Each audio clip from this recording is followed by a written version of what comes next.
macam masuk sinema sebab dia memang sinema. Ini adalah gereja kedua untuk hari ini. Selamat beribadah.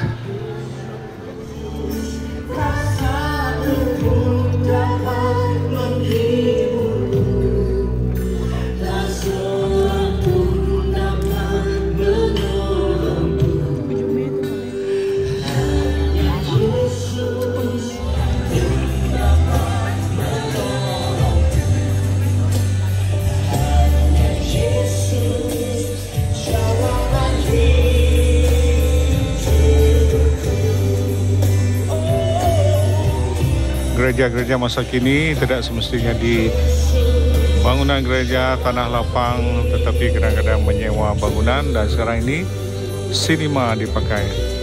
Luar biasa nih guys.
Karena penjagaan dan penyertaan Tuhan yang sempurna. Yang percaya katakan amin dan kasih tepuk tangan sekali lagi bagi dia.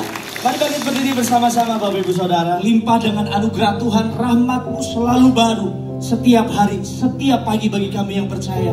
Dan kami mau persembahkan hidup kami, apa yang kami lakukan di tempat ini untuk hormat kemuliaan nama Tuhan. Satu doa kami, perbuat apa yang menurut-Mu baik bagi kami Tuhan. Tuhan, kekuatan dalam penolongku dalam kesesakan.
Juru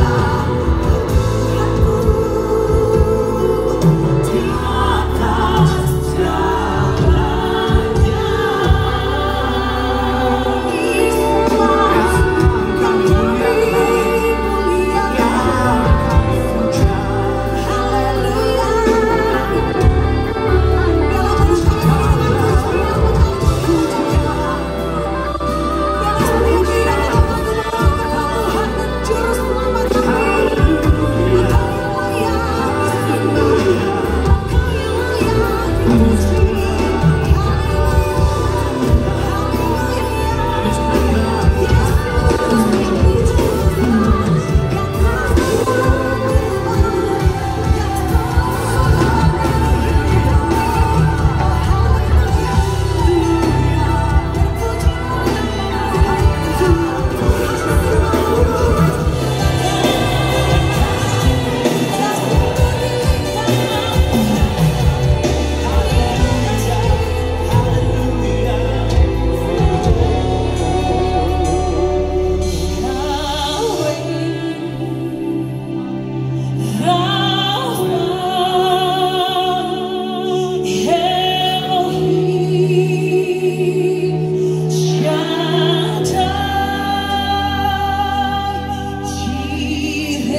Tuhan Yesus amat cinta pada saya.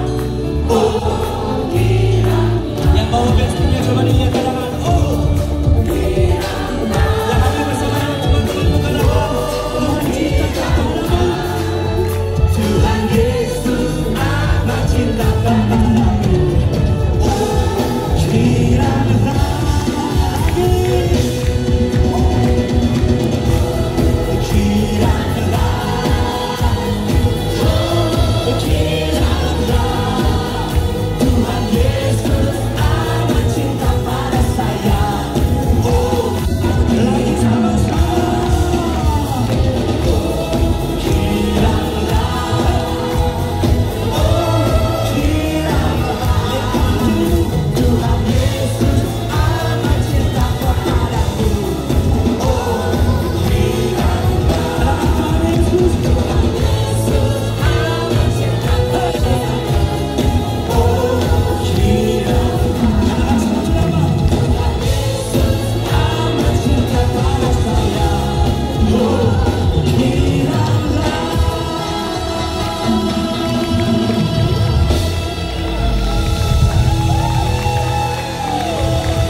Pernyataan kami di hadapan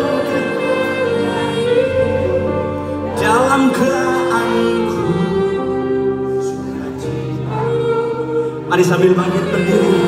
Jiwaku berlegar, ku angkat tanganku, apapun yang terjadi dalam keadaanku, sukacitaku hanya di dalam-Mu. Apa terjadi dalam keadaanku, sukacitaku hanya di dalam-Mu. Kasih-Ku, apapun yang terjadi dalam keadaanku, sukacitaku hanya di dalam-Mu. Mari kita kasih tangan dapat sesuatu dari Tuhan, tapi kami mau datang dengan satu tujuan. Kami mau menyenangkan hati Tuhan, karena Kau sudah terlalu baik di dalam kehidupan kami. Dan kami percaya hari ini kami berkumpul di tempat ini juga bukan satu kebetulan, karena ada firman Tuhan yang Tuhan ingin sampaikan kepada setiap kami. Berbicaralah kepada kami Roh Kudus. Hari ini pakai hamba-Mu yang terbatas ini untuk menyampaikan isi hati Tuhan yang tidak terbatas. Dan doa dari hamba-Mu saat firman Tuhan disampaikan, maka setiap jemaat Tuhan yang datang pulang diberkati Tuhan. Di dalam nama Tuhan Yesus, mari jemaat Tuhan yang siap untuk mendengarkan firman Tuhan sama-sama dengan saya, kita mau katakan amin. Boleh kasih tepuk tangan suara-suara yang paling meriah. Silakan duduk Bapak Ibu Saudara sekalian. Ulangin sama-sama 1, 2, 3 apa saudara? Jalan damai sejahtera. Karena ayat yang kita baru baca adalah janji Tuhan bagi setiap kita. Bahwa kalau kita di dalam Dia dan Dia di dalam kita, hidup kita penuh dengan damai. Amin. Dunia boleh berikan kepada kita kenyamanan. Dunia boleh berikan kepada kita kekayaan. Dunia boleh berikan kepada kita segala kesenangan dan keindahannya. Tapi satu hal yang tidak bisa dunia berikan, yaitu damai. Karena damai sejahtera itu ditemukan hanya di dalam satu pribadi. Dan pribadi itu namanya siapa Bapak Ibu? Boleh gak lebih semangat sebut nama itu? Nama siapa Bapak Ibu? Boleh gak kasih tepuk tangan buat nama di atas segala nama, Yesus namanya. Dan doa saya, kebenaran firman hari ini akan memberikan damai sejahtera bagi saudara. Berapa banyak ingin pulang dengan damai sejahtera dari Tuhan? Boleh saya lihat tangannya? Boleh kita kasih tepuk tangan sekali lagi buat saudara? Berdoalah demikian sama-sama. Bapa kami yang di surga, dikuduskanlah namamu, datanglah kerajaanmu, jadilah kehendakmu di bumi seperti di surga. Nah, kita stop. Apapun yang kita minta kalau nggak sesuai kehendak Tuhan nggak jadi. Tetap pada akhirnya yang terjadi adalah kehendaknya Tuhan. Kehendakku melainkan kehendak. Dari situ saya belajar prinsip pertama. Kau mau hidup dalam damai. Belajar untuk pegang prinsip yang pertama. Jangan terikat dengan kehendakmu sendiri. Ulangin sama-sama 1, 2, 3. Saudara, terikat dengan kehendak. Kalau saya mau buat lebih sederhana, yaitu jangan maksa. Kanan kiri, jangan maksa. Patung-patung yang disembah orang saja, tapi banyak orang punya berhala baru, yaitu kehendak. Begitu dia obses dengan apa yang dia mau, sampai Tuhan pun bisa salah di hadapan dia. Enggak Tuhan, seharusnya yang ini. Dan apa yang terjadi bukan cuma memaksakannya sama Tuhan akhirnya, tapi maksakan sama orang di sekitarnya. Apa yang terjadi? Dia bukan hanya memperlakukan Tuhan seperti itu, marah sama Tuhan, tapi orang di sekitarnya dipaksa harus nurutin kehendak. Pernah ketemu sama orang yang kayak gitu? Apapun yang saudara lakukan salah kalau nggak menurut kehendaknya. Aduh, ngeri sekali orang yang kayak gitu. Tapi makin cepat kita sadar bahwa bukan kehendak kita yang akan terjadi, tapi kehendak Tuhan, di situ kita menemukan damai. Dari situ kita bisa belajar lagi, kita mulai mengerti lagi tentang ayat itu. Ketoklah. Oh, gak ada yang tahu ayat ini ya saudara, kasihan banget. Ketoklah maka, coba jangan cuma hafal, renungin. Ketoklah maka pintu akan dibukakan. Artinya di pintu itu ada dua sisi. Handle pintunya cuma di sisinya Tuhan. Lalu saya ulangin sekali lagi. Di pintu yang kita ketok, handle pintunya cuma ada di sisi Tuhan, bukan di sisi kita. Karena itu kita boleh ngapain aja. Kita boleh gedor, kita boleh maksa, kita boleh tendang, kita boleh lakuin apapun sama pintu ini. Pintunya gak bisa buka. Karena di sisi kita gak ada handle-nya. Handle-nya ada di sisinya Tuhan. Jadi boleh gak mulai hari ini kita gak usah maksa, tapi kita bekerja sama-sama Tuhan. Karena apa? Karena satu perenungan saya gini, saya catat. Kalau Tuhan mau, Tuhan pasti sudah lakukan. Karena kita percaya bagi Tuhan tidak ada perkara yang Dia bisa jawab doa saudara hari ini juga.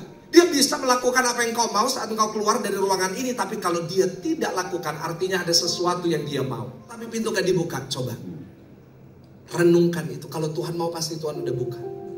Tapi artinya ada sesuatu yang Tuhan mau, ada sesuatu yang Tuhan lagi suruh kita tunggu. Mungkin Tuhan lagi berkata, tunggu sebentar. Karena aku sudah siapkan sesuatu yang lebih baik untukmu. Hari ini boleh gak Bapak Ibu stop maksa. Stop terikat sama kehendakmu. Saat apa yang kau inginkan gak terjadi. Saat ketokanmu belum membuahkan hasil. Boleh gak hari ini tetap percaya sama Tuhan. Dan percayalah di waktu yang tepat, dengan cara yang tepat, Tuhan pasti buka pintu itu untuk memberikan yang terbaik buat hidup kita. Boleh katakan? Itu lagi. Nah yang kedua Bapak Ibu Saudara, ayo kita buka Matius 6 ayat. Karena itu Bapak Ibu Saudara, Tuhan Yesus mengenalkan dirinya kepada kita. Akulah roti kehidupan. Karena Dia tahu bahwa setiap hal dari dunia ini tidak akan pernah bisa memuaskan, gak akan pernah cukup buat kita. Tapi hanya di dalam pribadi Yesus, roti kehidupan akan selalu cukup buat saudara dan saya. Boleh katakan amin? Boleh gak? dalam cukupnya Tuhan. Ulangin sama-sama 1, 2, 3. Hiduplah dalam apa? Boleh nggak kasih ini? Cukup. Can we learn to be enough with what we have? Saudaraku, itu dari sudut pandang surga. Jadi dia lihat, dia tahu kita, dia kasih yang cukup. Kenapa? Karena dia gak akan berikan kurang, gak akan berikan lebih. Saya catat dia gak pernah kurang kasihnya, tapi selalu sesuai kapasitas. Dia gak pernah kasih lebih, tapi pasti untuk kita. Karena di dalam kekurangan, itu yang kita percaya. Tapi Tuhan sebaliknya juga gak pernah kasih berlebihan. Karena Tuhan tahu sesuatu yang berlebihan itu bisa bahaya buat kita. Loh, sesuatu yang berlebihan itu ngeri loh Bapak Ibu Saudara. Saya kemarin di DM sama jemaat. Baru aja beberapa minggu yang lalu. Mau baca bareng-bareng? Oh ya, Shalom Pastor Michael. Saya jemaat doa pagi. Boleh nggak Pastor Michael bagikan tips untuk bisa menurunkan berat badan? Jadi sekarang saya bukan cuma pendeta tapi konsultan berat badan Bapak Ibu Saudara. Karena bagi yang nggak tahu, saya dalam 2 tahun terakhir berubah drastis. Saya turun 30 kilo. Dulu saya 100 kilo, sekarang saya terakhir 70 kilo, sekarang udah naik lagi. Karena waktu terlalu kurus ada yang bilang saya seperti orang sakit gitu. Jadi saya naikin dikit. Tapi ada yang tanya gitu, caranya gimana? Nah hari ini saya mau bagikan kepada saudara tips untuk turunkan berat badan. Saudara mau? Nah, rasanya lebih semangat itu daripada damai saudara ya.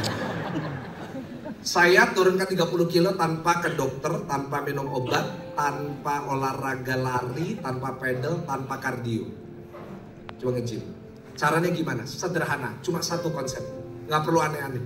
Yaitu saya makan lebih sedikit dari secukupnya. Saya ulangi lagi. Saya makan lebih sedikit dari secukupnya. Setiap orang pasti punya cukupnya. Siapa suruh tepuk tangan saudara? Itu pasti para istri-istri saudara. Iya Pak, gak ada yang bisa ngomongin. Pastor ayatnya mana? Buka sama-sama. Amsal 25 ayat 16. Duh, Pastor diet ada ayatnya, coba. Kalau engkau mendapat kue tiaw, makanlah. Jangan sampai engkau terlalu kenyang dengan itu. Lalu apa saudara? Nah itu di ayatnya. Jadi Bapak Ibu mulai hari ini belajar orang makan tentang cukup. Bahkan di perjanjian lama itu ada ajarannya yang sangat penting. Dalam Keluaran 16. Orang Israel itu setiap hari di padang gurun keluar rumah, keluar tenda selalu ada roti. Rotinya disebut roti mana? Setiap hari ada roti mana? Wah setiap hari keluar ada roti mana? Gak all you can eat roti mana? Buffet setiap hari, prasmanan setiap hari.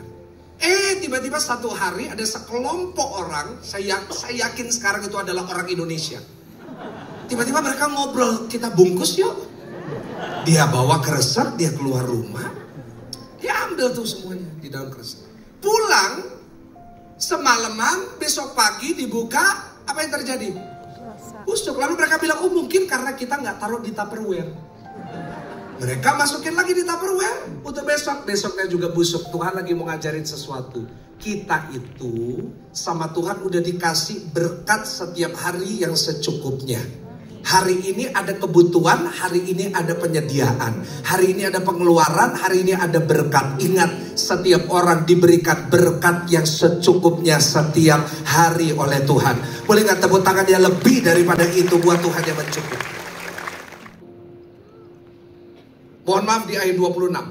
Ayat 26. Kan? Kamu jauh melebihi apa saudara? Kita disuruh melihat burung-burung. Kalau burung saja dipelihara, apalagi kita. Boleh gak saya tanya sama saudara, tolong kita jujur dari hati ke hati jawab saya. Kita sama burung lebih berharga mana? Kok masih ada yang bingung ya saudara? Rasanya burung. Nah, boleh gak jawab saya, kita sama burung lebih berharga mana?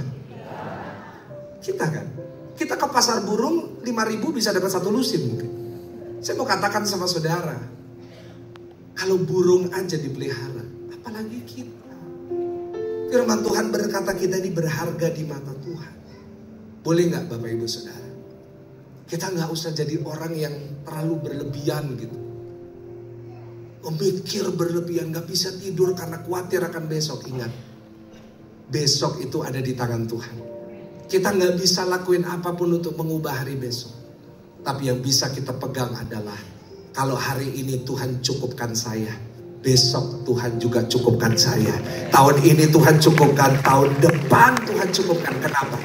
Saya catat di slide. Karena cukupnya Tuhan itu cukup buat saya. Boleh ulangin sama-sama kalimat itu apa? Cukupnya Tuhan cukup buat saya. Puji Tuhan. Dan yang ketiga, yang terakhir. Jadi yang pertama kita udah belajar, jangan maksa, jangan terikat sama kehendak. Yang kedua, hidup dalam cukupnya Tuhan. Yang ketiga, baca 1, 2, 3. Iya. Dan ampunilah kami akan kesalahan kami seperti apa? Kami juga mengampuni orang yang... Nah, mungkin Bapak Ibu Saudara berkata, Pastor, saya sudah melakukan yang pertama dan yang kedua. Saya udah gak maksa. Saya udah bisa mencukupkan diri saya. Tapi kenapa saya gak pernah damai ya, Pastor? Very simple. Mungkin yang ketiga karena engkau belum lakukan ini. Karena mungkin itu gak ada tempatnya untuk damai. Mungkin tempat yang seharusnya untuk damai terisi dengan yang lain, yaitu kepahitan dan luka. Karena itu poin yang ketiga, catat baik-baik sebelum kita pulang dari tempat ini. Yaitu kita harus belajar untuk beri ruang untuk damai melalui pengampunan. Ulangin sama-sama 1, 2, 3. Beri apa saudara? Ruang untuk damai melalui. Boleh gak kasih tahu kanan kiri? Ibu, mengampuni gampang atau sulit? Tapi hasilnya luar biasa. Hasilnya indah. Hati itu punya kapasitas loh Pak Bu. Kita beli handphone aja ada kapasitasnya ya. Ada yang 256 giga, 512 giga, 1 tera, 2 tera. Saya bukan sales saudara ya. Tapi saya perlu ingetin saudara, beli handphone ada kapasitas. Handphone aja ada kapasitas, apalagi hati. Firman Tuhan ngajarin kita dari banyak ayat bahwa hati itu kita yang bertanggung jawab untuk mengelola. Karena itu ada ayat yang berkata, jagalah hatimu. Karena tanggung jawab untuk hati ini bukan Tuhan, tapi kita sendiri Bapak Ibu. Nah pertanyaannya, bagaimana kita mengelola kapasitas hati kita? Mungkin karena kapasitasnya terlalu penuh, damainya gak bisa masuk. Nah saya kasih ilustrasi yang very simple. Di sini semua punya handphone? Semua punya ya? Kau pasangin casing, screen guard, semua yang bagus. Tapi hatimu kau gak pernah jaga. Kita bukan ingat yang baik, yang kita ingat apa? Yang jelek. Lihat muka ada 4 gue.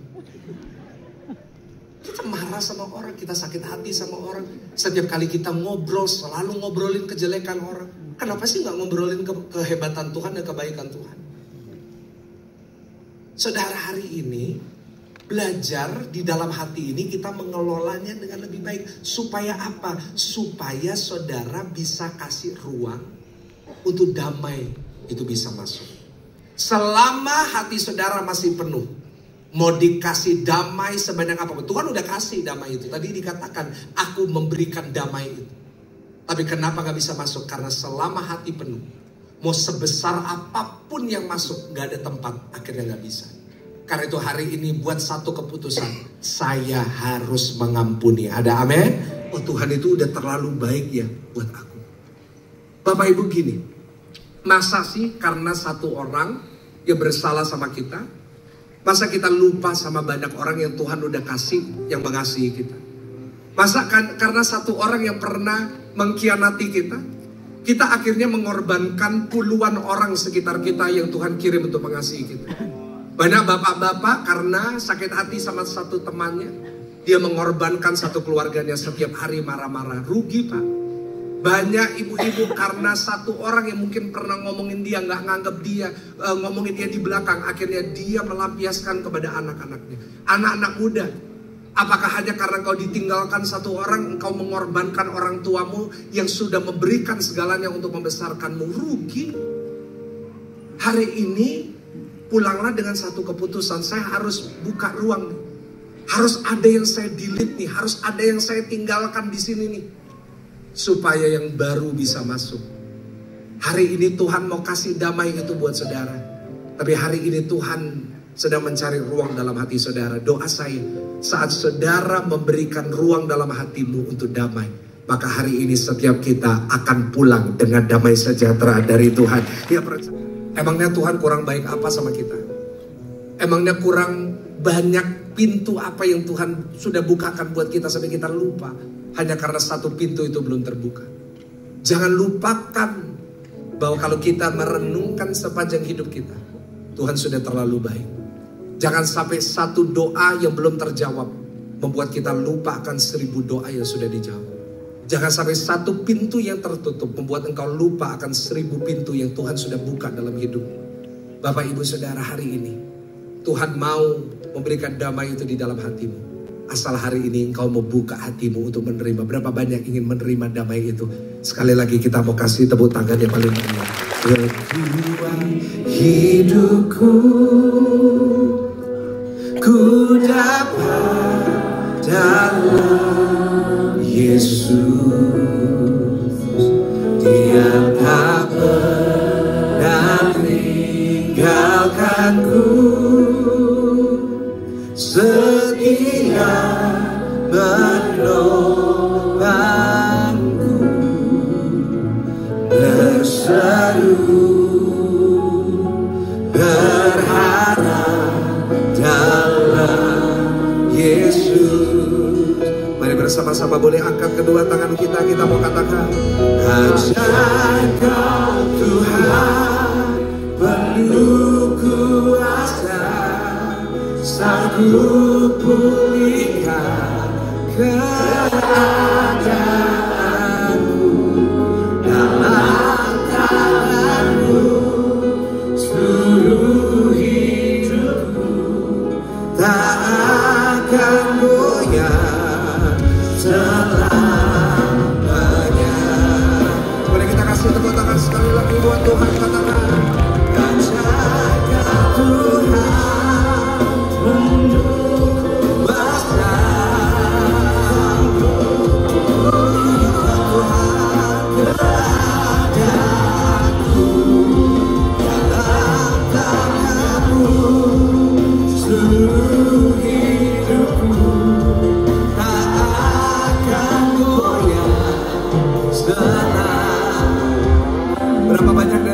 ingin menerima damai dari Tuhan hari ini. Angkat tangan kanan, taruh tangan kiri di dada saudara. Seluruh hidupku tak akan goyah selamanya, tak akan goyah selamanya, tak akan goyah.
sama-sama melakukan penyerahan anak ya. Dan baru keluar, lepas itu ada sesi kedua lagi. Orang pun dah berbaris.